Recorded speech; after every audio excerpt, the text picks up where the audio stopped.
...2025 yılının Mısır sezonu için üretim anlamında sezon sonuna doğru geliyoruz artık. Batman için Mısır üretim alanlarında çok şükür bugüne kadar ciddi bir problemle karşılaşmadık. Üretim girdilerinin fazla olması dışında bizim çok bir problemimiz yok. Üretim girdileri biliyorsunuz çok fazla ve çiftçi bu konuda gerçekten zorlanıyor. Onun dışında Batman'ın Mısır alanlarını sulayan 3 tane sulama kanalımız var. Batman sol sahil sulama kanalı, Garzan bir kısmı Batman topraklarını, bir de Kurtalan topraklarını suluyor. Bir kısmı da Silvan sulama kanalı. Bu kanallarda çok şükür bu sene herhangi bir olumsuzluk yaşanmadı. Düzenli olarak mısır bitkilerine su verildi ve mısır bitkilerimiz rekolte anlamında da işte araziyi dolaştığımız kadar iyi bir beklentimiz var. Batman'ın tüm ekili alanı 65-70 bin dönüm civarı. Dolayısıyla bizim rekolte beklentimiz de 95 ile 100 bin ton arasındadır.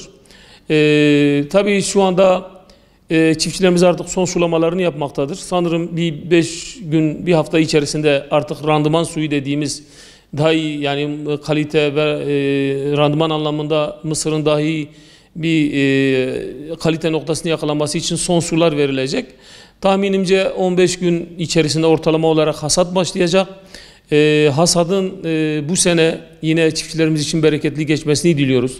Çiftçilerimizin bu seneki yine bahsettiğimiz gibi üretim girdilerinin fazla olması nedeniyle ortalama bir fiyatın 14.500-15.000 civarı bir beklentisi var.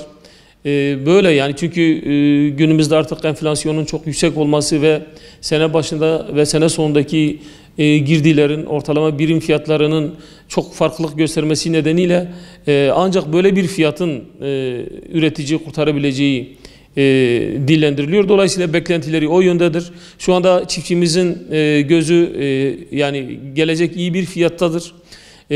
Açıklanacak iyi bir müdahale fiyatındadır. Eğer iyi bir müdahale fiyatı gelmezse, biliyorsunuz piyasa kendisini zaten oluşturuyor ve çiftçi bu durumda mağdur oluyor. Dolayısıyla iyi bir fiyatın gelmesi, yetkililerden iyi bir fiyatın açıklanması çiftçilerin beklentisidir. Yani bütün çiftçilerimizin bu olumsuz bir durum yaşanmadan geçirdiği sezonda iyi bir fiyatta gelirse çiftçimizin yüzünün güleceğini düşünüyorum.